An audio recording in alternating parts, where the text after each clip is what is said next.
백성이요 찬송을 부르는데 제가 이렇게 감동적인 사람이 아닙니다. 신천 찬송, 새로운 가구로 신천 찬송을 부르는데 이런 예배에서 도대체 이유를 모르겠어요. 찬송을 딱 내주는 강한 성이요 첫 소리를 시작하는 순간부터 목이 메이고 눈물이 흐르기 시작하는데 끝나고 나서도 이해를 못하겠어요. 무엇인가 돌이켜보고 묵상을 해봤습니다. 성령께서 말할 수 없는 탄식으로 점점 그렇습니다. 내 정서를 넘어서서 내 안에 눈물을 터뜨리게 우리 하나님께서 엄청 슬퍼하신다. 성령님께서 아파하신다. 그 눈물이 자꾸 흐르고 찬송을 못 부르고 있는 가운데 느낌이 참 그랬습니다. 우리 현실을 바라보면서 미국장로교회 최경호 목사님 정말 가슴 절절한 기도를 보여주셨는데 현실을 보면서 마치 바벨론 포로에 끌려가는 디아스포라와 같은 어떤 막막함과 불안함. 그렇기 때문에 이 본문이 미리 우리 한 달 전에 본문을 줬지만 이렇게 총에 와서 하나님께서 이 말씀을 미리 주셨구나 하는 생각을 다시 한번 갖게 됩니다. 디아스포라, 이스라엘 이민의 시작입니다. 지금은 이제 이스라엘이 자기 땅에 사는 사람들보다 이처럼 디아스포라로 전 세계에 흩어져 있는 사람들이 더 많습니다. 1947년에 2차 대륙이 끝나고 난 뒤에 유엔의 결의를 통해서 나라를 찾을 수 있게끔 자기 나라 땅을 이제 부여받고 지금까지 가끔 이어지고 있지만 그래서 돌아왔지만 아직도 다수는 전 세계 이 디아스포라로 흩어져 살고 있고 그 시작은 바벨론 포로로 잡혀간 그 백성들한테 사실은 너희 망한다. 예레미야가 아마 요즘 그 같이 한국에서 예언자 활동을 했으면은 영락없이 문창국 됐을 거예요. 근데 그렇게 하나님의 말씀을 정말 듣기 싫은 말이죠. 그러나 이것이 하나님 뜻이다 해서 그들한테 이렇게 심판을 선포하고 난 뒤에 그것이 끝이 아니에요. 하나님 버리시는 게 아니에요. 그 이스라엘 백성들한테 끌려가는 디아스포라의 백성들한테 편지를 써서 보냅니다. 하나님이 말씀 주셨습니다. 이 말씀이 바로 디아스포라의 백성들에게 줬던 말씀과 같이 있습니다. 저는 여기서 계명 5가지를 봅니다. 우리가 다름 아니라 이민교회 목회자들입니다.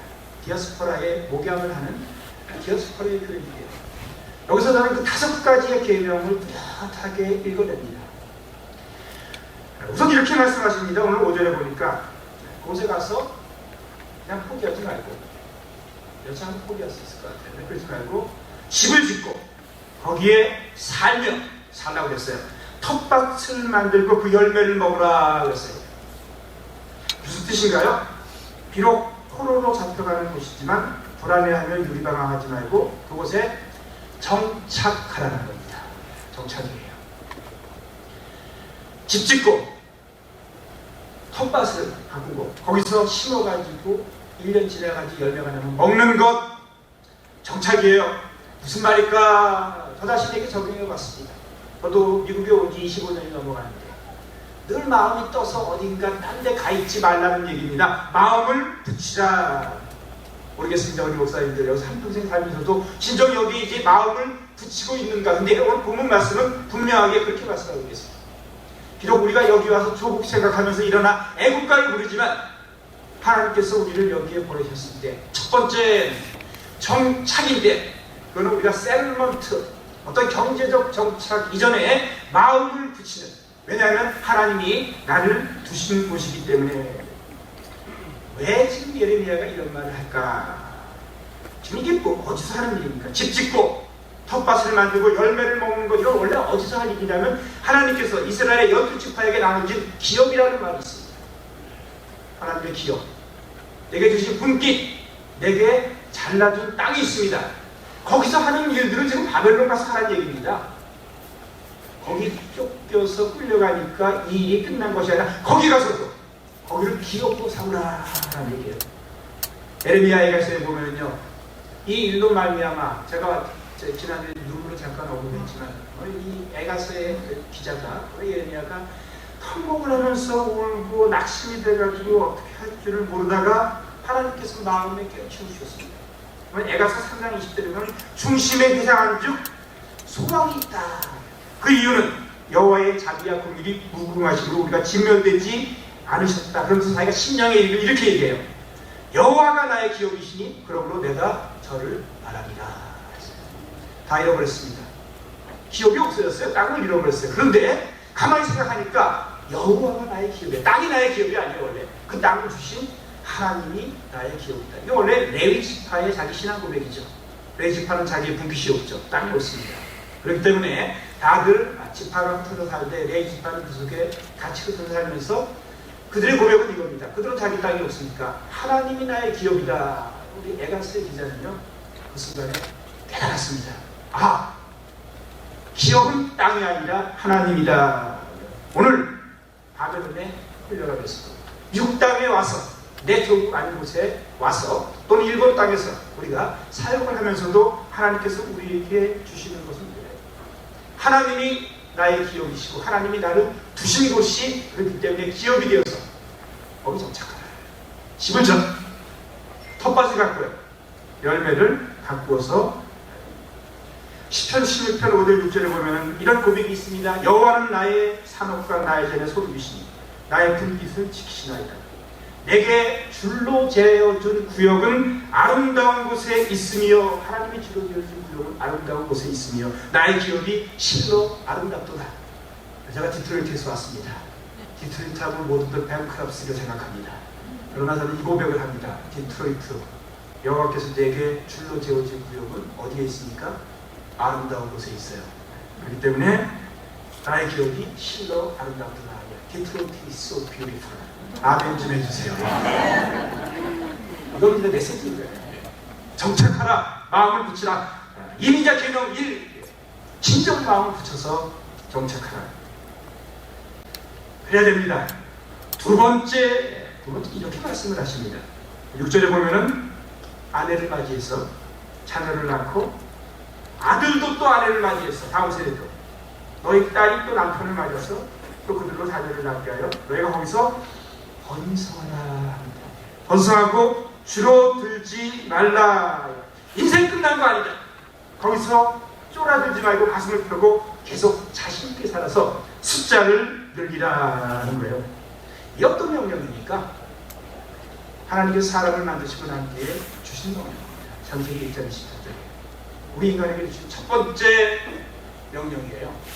너희는 생육하고 번성하라. 땅에 충만하라. 지금 바벨론에 포로로 들어가는 백성들한테 이 디아스포라에게 담대하게 예언자를 통해 주시는 말씀은 하나님께서 당신의 형상으로 사람을 만드시고 난 뒤에 생육하고 번성하라. 잘 먹고 잘 살아라. 행복을 창조하는 번영을 이루어가라.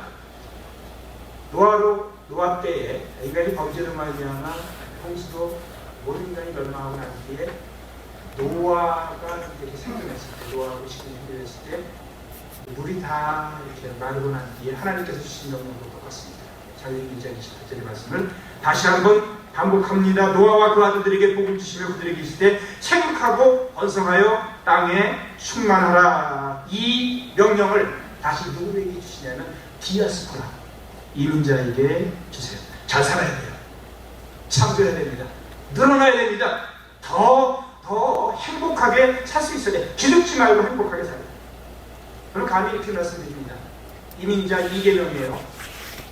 이민자는 잘 살아야 돼요. 제가 이런 얘기를 하면은 혹자들에게 비판적인 분들은 저 목사는 번영신학을 주창하는 사람인가 보다 생각할지 모르겠어요.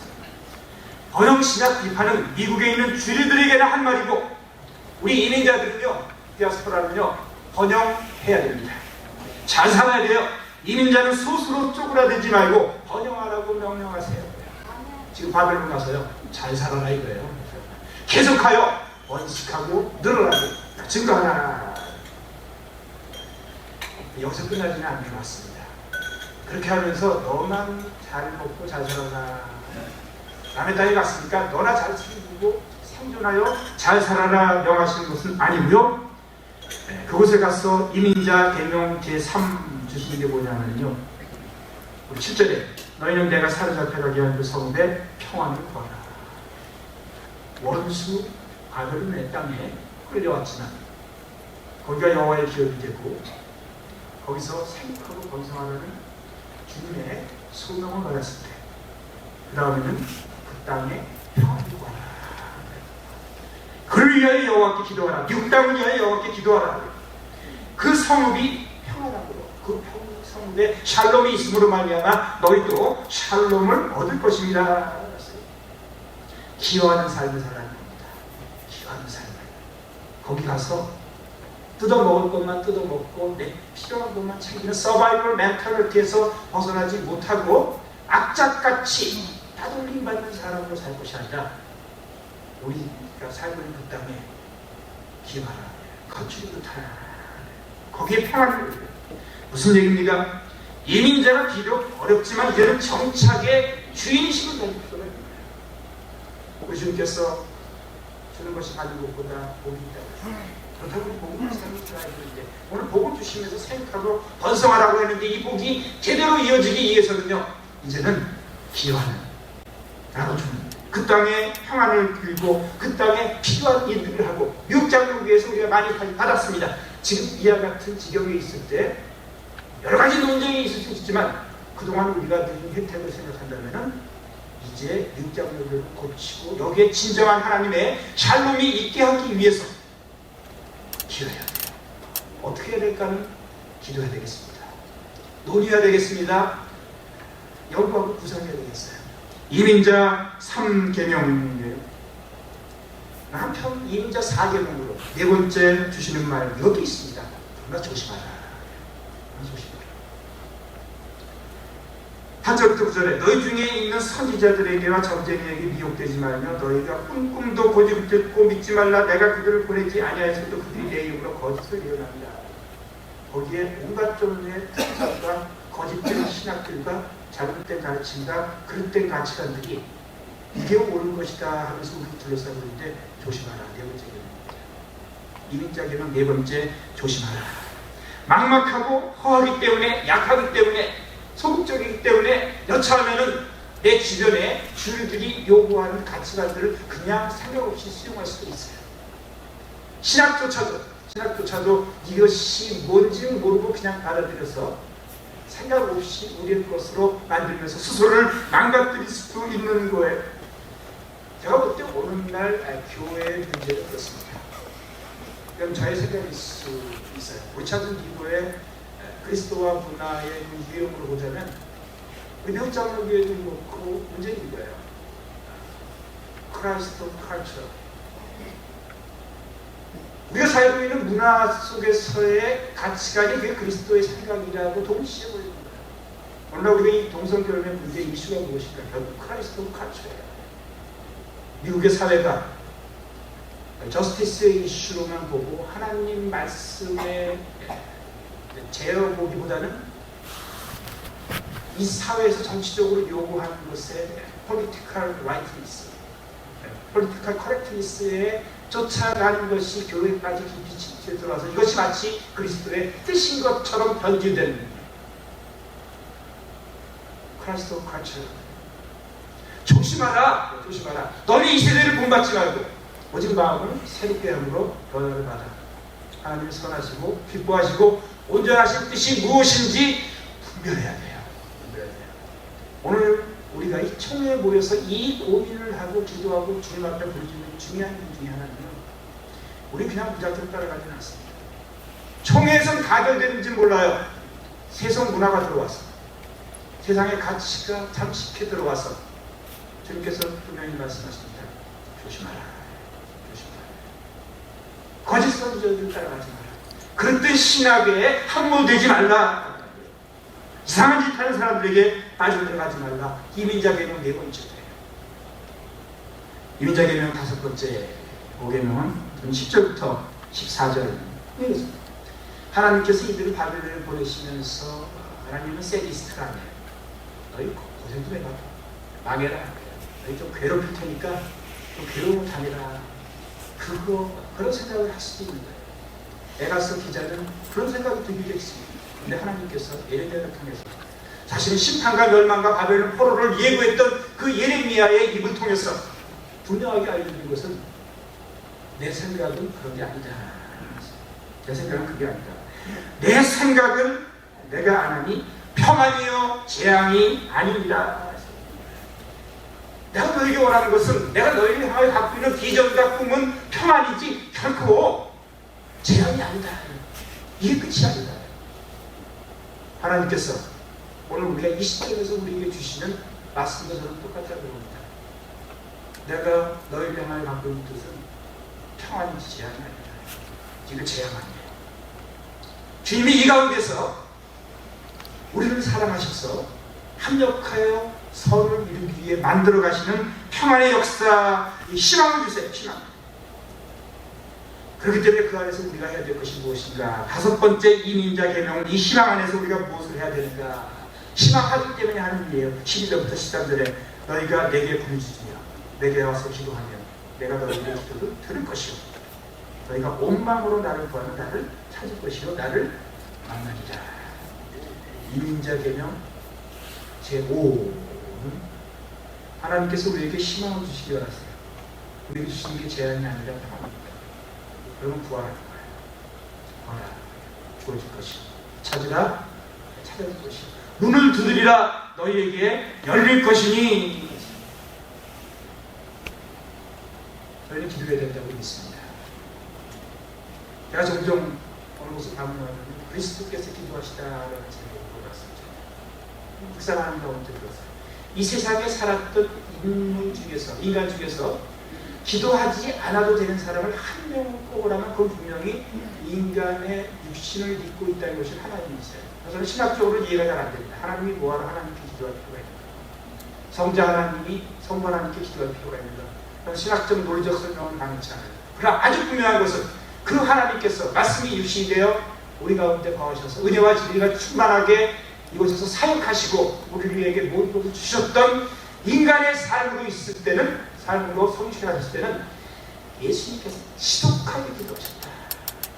너무 바쁘고 힘든 가운데서도 밤을 새우기도 하셨고 새벽 4명에 일어나서 한적한 곳에 가셨고 제자들이 갇혔던 것처럼 골방을 만들기 위하여 하나님과 당신만이 있는 그 공간과 시간, 영적인 지성도를 만들기 위해서 자기 집에는 골방을 만들지 않지만 산에서 한적한 곳에서 가셔서 히브리서 5장에 보면요, 그 예수님의 삶은 눈물과 통곡으로 간구와 소원을 올렸다. 굉장한 기도입니다.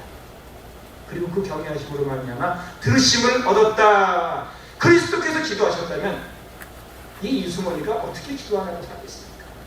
그리스도께서 기도하심으로 사역하셨다면 이 유승원이가 어떻게 기도하지 않고 주님이 밝게 주신 사명, 소명의 일을 하겠습니까? 더군다나 이와 같이 어려울 때 이민자에게 필요한 것은 본 땅에 있을 때보다도 더욱더 강력하게 디아스포라의 삶은 이민자에게 다섯 번째 기도하라. 기도할 때 변하는 거예요. 기도할 때 바뀝니다. 기도할 때 하나님께서 얘기하신 것을 우리를 위하여 부어주시면서 주님과의 연합과 교제가 회복이 되며 하나님의 뜻이 이루어지는 것. 저 자신이 임기를 마치지만 참 어려울 때 다시 한번 이 말씀을 통해서 우리에게 주시는 이민자 계명 5가지 이런 마음이 듭니다. 결론을 이렇게 말씀드리고 싶습니다. 절대로 뜨내기로 살지 말자. 절대 뜨내기로 살지 말자. 나그네지만 주인식을 갖도록 얘기하는 거야. 나그네라고 부르면서도 거기가 여호와의 기업으로 주신 땅처럼 생각해서 주인식을 갖고 오히려 기도하면서 평안을 전하면서 달란트의 비유를 보면은 한번 이렇게 이 차원에서 생각해봤습니다. 5달란트 받은 사람하고 2달란트 받았던 사람이 주인이 돌아왔을 때 이런 얘기를 합니다. 참 그냥 우리가 생각 없이 지나갈 수도 있지만 왜 이 5달란트 갖고 주인한테 이렇게 내게 5달란트를 주셨는데 보소서 내가 또 5달란트를 안 된다. 2달란트하고 똑같이 얘기해요. 내게 2달란트를 주셨는데 이런 얘기를 있어요. 표현했어요. 사실 맡긴 건데 주셨다라고 고백을 해요. 그래서 무슨 남겨가지고 드립니다. 1달란트 받았던 사람은 1달란트 별거 아니라고 생각해서 기도하지 못하면 땅에 못 얻었습니다. 그러고 난 뒤에 주인이 돌아왔을 때 이런 말을 합니다. 이 5달란트와 2달란트 받은 사람과는 고백의 내용이 달라요. 당신의 달란트를 땅에 감추어 두었나이다. 보소서 당신의 것을 돌려드립니다. 어떻게 보면 이게 더 훨씬 더 신앙적인 것 같죠. 주님의 것을 주님의 것으로 인정하는 그게 아니에요. 5달란트, 2달란트 같은 내게 5달란트를 주셨는데 내게 2달란트를 주셨는데 착하고 충성된 종의 삶의 자세예요. 1달란트 받은 사람은 당신의 달란트 그냥 부어뒀다 당신의 것이니 가지시오. 주님께서 우리를 두신 이 땅, 줄로 재워준 주여 아름다운 곳에 있습니다. 우리는 디아스포라의 삶을 사는 걸 보면 그러나 주신 넘어오는 곳에는 거기가 하나님의 땅이에요. 여기가 하나님의 땅이라고 믿습니다. 어떻게 나가야 되는지는 우리가 많이 기도해야 되겠지만 이거는 우리에게 주신 약속이라는 거 초회를 시작하면서 이 말씀을 나눕니다. 기도하겠습니다. 사랑하는 주님, 바벨론 포로로 잡혀가는 막막했던 이스라엘 백성들, 그 상황 같지는 않지만 우리에게도 어려움이 있어 답답하고 혼란스럽고 힘겹습니다. 그러나 주께서 우리에게 말씀 주셨사오죠. 디아스포라의 삶 가운데 주님 주신 그 계명을 꼭 붙잡고 주님이 기뻐하시는 선한 소명의 열매를 맺어드리기를 원하오니 우리 NCKBC에게 주님 기뻐하시는 복을 내려 주옵소서. 예수님 이름으로 기도하옵나이다. 아멘.